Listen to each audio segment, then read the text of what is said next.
again.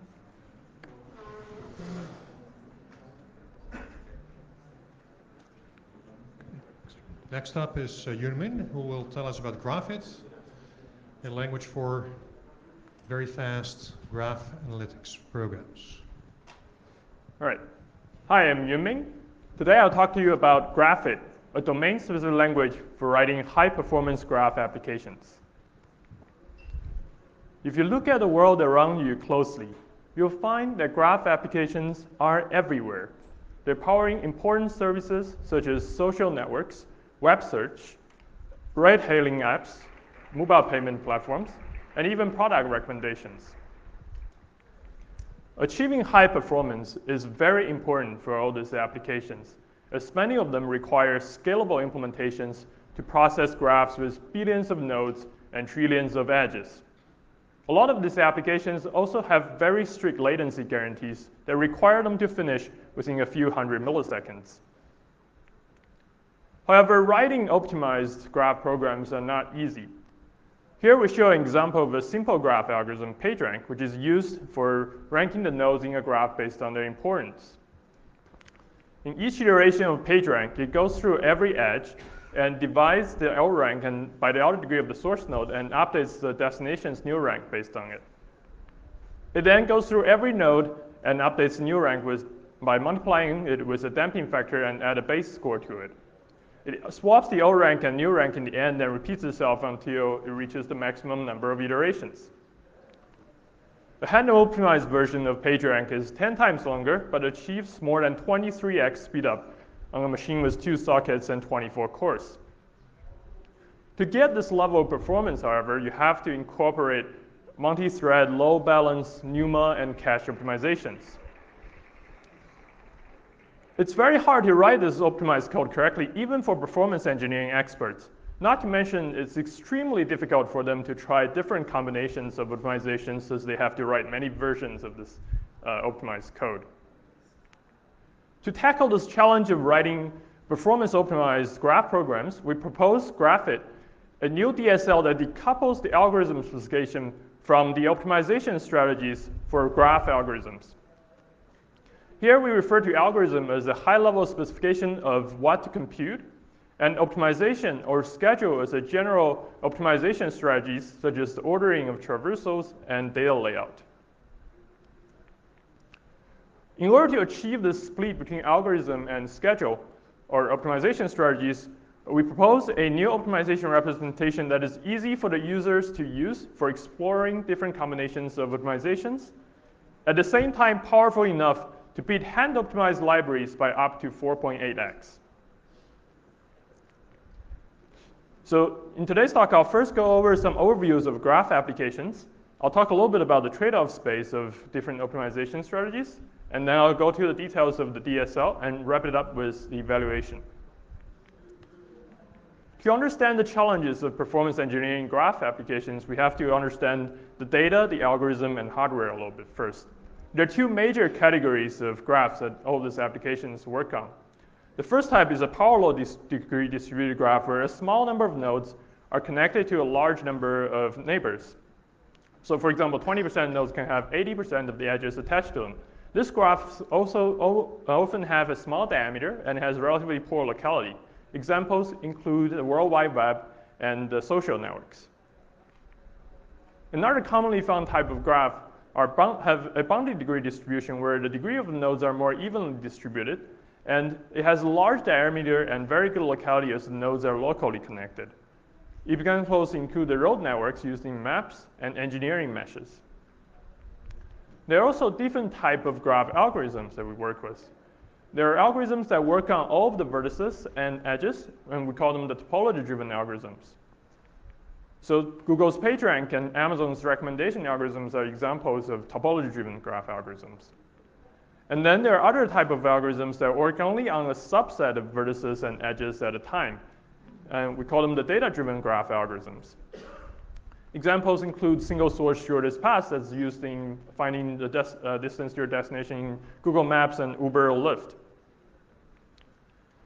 People want to run all these applications in all kinds of different hardwares, including CPUs, GPUs, Xeon PHYs, and distributed clusters these days.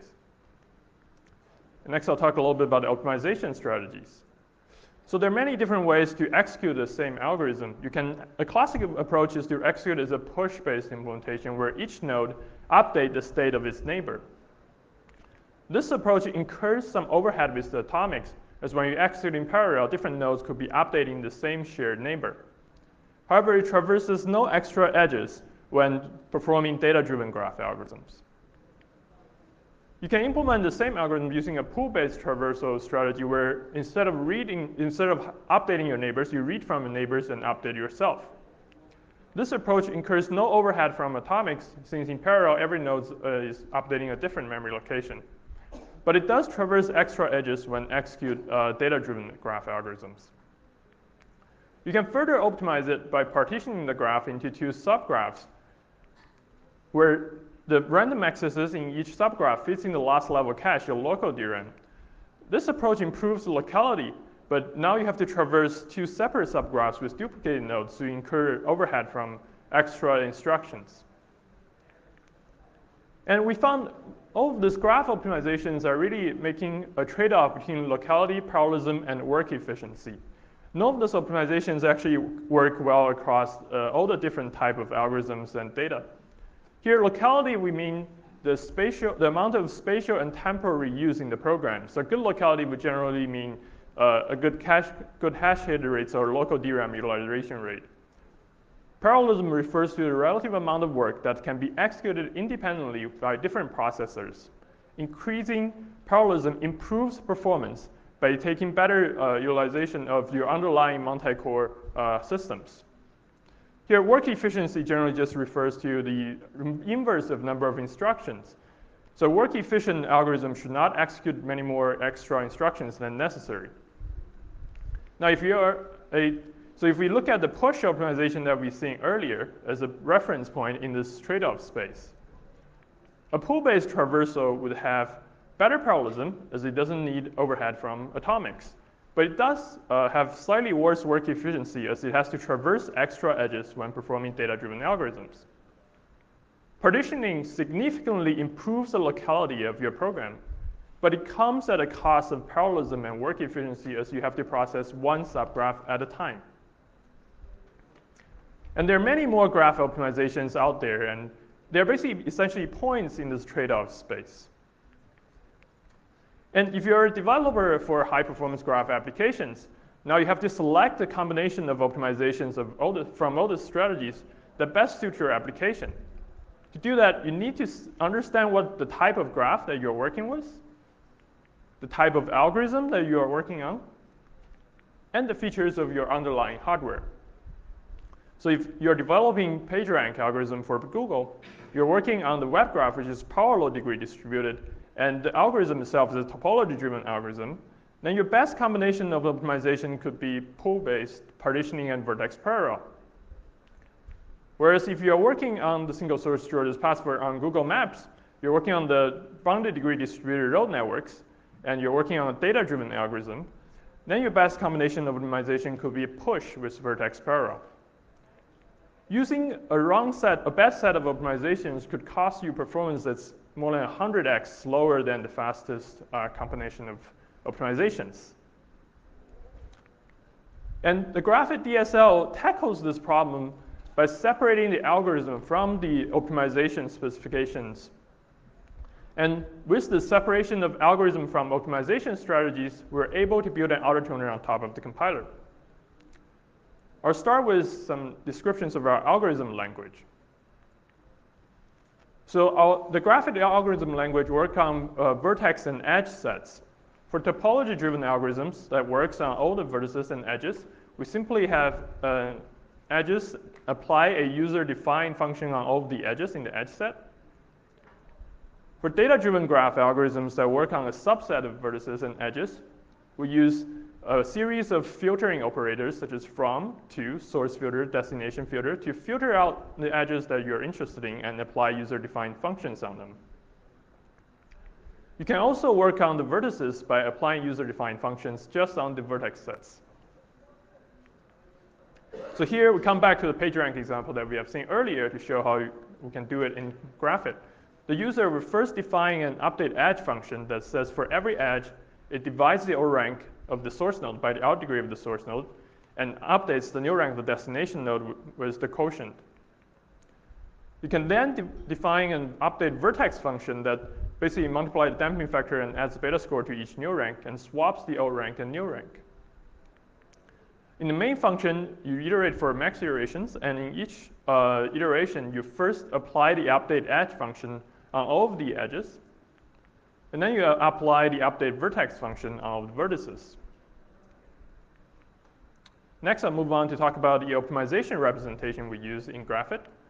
We start with the scheduling language that the user can use to configure the programs. We've seen the PageRank example here in algorithm specification in Graphit. So the user can separately specify a scheduling function to configure the performance of this PageRank algorithm.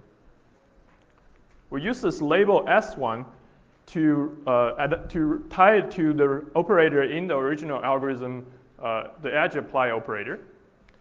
And the configure apply direction function with a sparse push argument would generate the push traversal code, which is essentially a two-level nested for loop where the outer for loop iterates through all the source nodes, and the inner loop goes through the destination neighbors and updates the new rank of the destination nodes. You can make this program parallel by simply adding a configure apply parallelization scheduling function call to the existing, on top of the existing scheduling functions. And this will parallelize the outer for loop. But it also realizes that you could have write-write conflicts. So we insert automatically atomic instructions into the code that make sure there's no conflicts. To switch between push and pull traversal, you simply have to change the operator, the argument to the configure apply direction. And that would interchange the two loops in the nested traversal. And now the compiler realizes you don't need atomic instructions, as all the writes will be writing to different memory locations. You can further optimize this program by applying cache optimizations with this configure apply number of SSG function call. This will partition the graph, and you add another layer of nested for loop that traverses one subgraph at a time. Here we show the performance of different schedules where the y-axis is speed up against the baseline sparse push serial schedule, and the x-axis are different schedules, and this is results on a machine with 24 cores.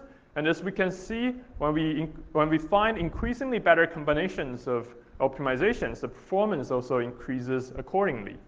And this is all done without having to change the algorithm specification at all.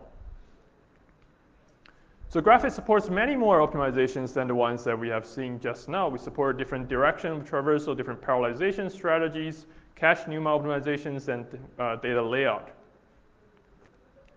Next, I'll talk a little bit about the scheduling representation we use in the compiler or the graph iteration space. So as we have shown earlier, when the user writes an algorithm specification and a scheduling function, and the Graphit compiler takes them as the input and generates optimized C++ code. What actually happens is the compiler would have to first compile the scheduling functions into an internal schedule representation, and it uses this schedule representation to reason about optimization composition, the validity of the optimizations, and perform code generation. So we're inspired by the traditional ideas of iteration spaces from the dense loops and arrays. Iteration spaces is a versatile representation that can make it easier to do program analysis or reason about composition of complex loop transformations, and it's also very useful for code generation. In this work, we try to extend it to sparse loops that is needed for performing many of those graph traversals. So we again use a small example that applies a user-defined function f on this small graph with 4 nodes and 6 edges. You can represent this small graph as an adjacency matrix where each column is the source node and each row represents a destination node. There's a value 1 if there's an edge between the source and destination node, and 0 otherwise. You can write a dense 2-level nested for loop to traverse through every column and row in this adjacency matrix and apply the user-defined function if the edge exists. And this will result in a 2-dimensional iteration space vector with an outer iter and inner iter. However, this approach is very inefficient as it traverses through all the cells with a 0 value when all we need is traversing through the cells with a value of 1. So to do this, we write a through-level nested for loop where the outer for loop goes through destination nodes and the inner for loop only loops through the incoming neighbors of the outer iter. And this requires us to extend the iteration space vector with labels that represent the direction of your traversal. You can further optimize this traversal by partitioning this adjacency matrix by its columns into segmented subgraphs. And you can partition each segmented subgraph into block subgraphs.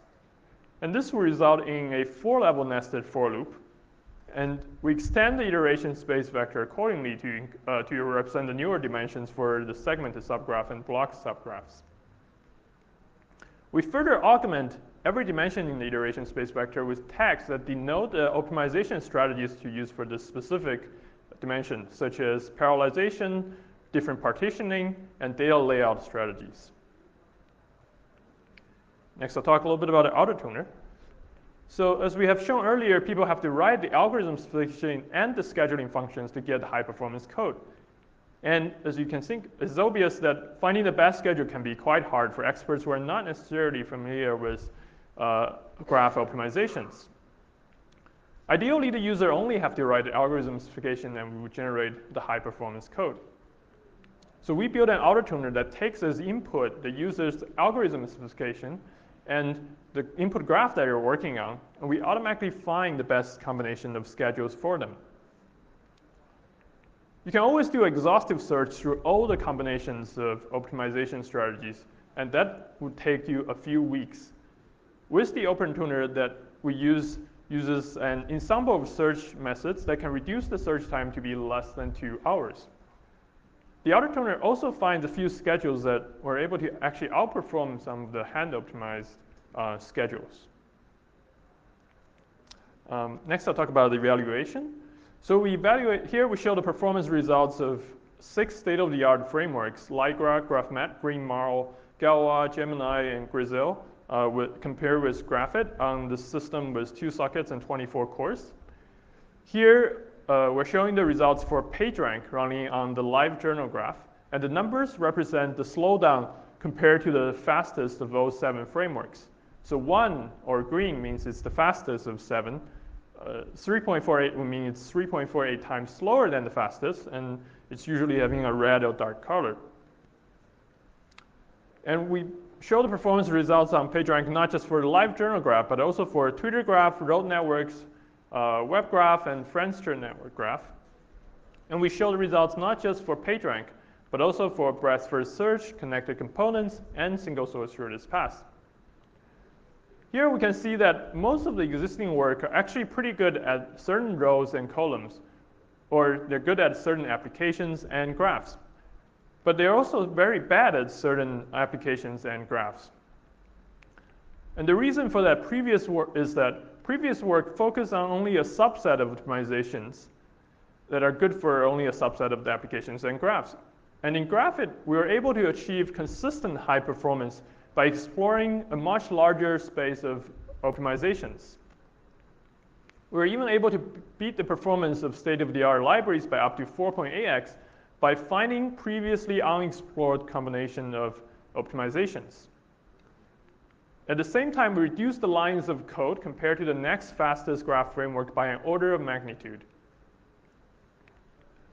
There has been a lot of work in the space of graph optimizations. They propose a lot of new optimizations, and in this work, we don't focus on proposing new optimizations and instead focus on composing the existing optimizations efficiently. There has also been a lot of work in graph DSLs, and our work exposes extensive performance tuning capabilities. In summary, graph algorithms' performance depends on the data, algorithm, and the features of the hardware. By decoupling algorithm from optimization strategies, Graphit was able to achieve consistent high performance and ease of use. And the project is open sourced at graphit-learn.org, and I welcome any questions.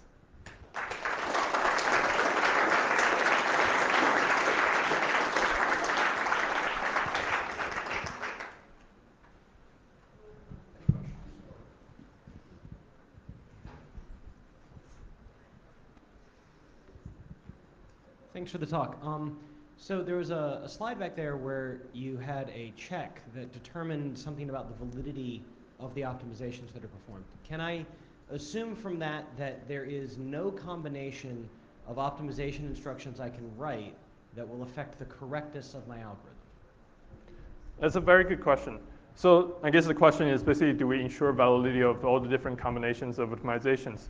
The answer is we have a few pre-specified constraints that the user have to make sure their program is satisfied, such as there's no read-write dependency in the user-defined functions. Their algorithms has to be commutative and associative. If those constraints are satisfied, we guarantee that the combinations of optimizations will be valid. If it's not satisfied, some of them could still work, but it will be come at a risk of the users.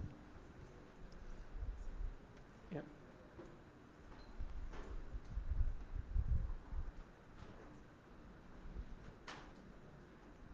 Thanks. I have two questions. First, in the performance results you showed, did you use autotuning results, or they were handwritten or whatever, applied schedulers?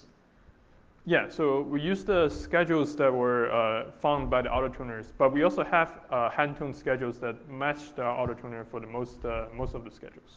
Okay, cool. And the second question, do you have any optimizations in mind that you still want to implement, or that covers all the space of known optimizations at this point? Yeah, that's a very good question. I think there are definitely optimizations that are currently not integrated into the scheduling representations and the scheduling language, but I would say we cover a good amount of them that can match many of the state-of-the-art performance, but we're always looking at incorporating very effective optimizations. I'm curious, are your benchmarks based only on real-life graphs, or did you also generate graphs according to stochastic models? Yeah, so I guess the question is the type of graphs that we benchmarked on. In this work, we mostly work with real-life graphs because they do have some characteristics that are a little bit hard to replicate with something like an RMAT graph or a Graph 500 graph generators. But we do have performance numbers on those graphs as well that we show the performance optimizations that worked well on real-world graphs also translate to those graphs. Excellent. Thank you again.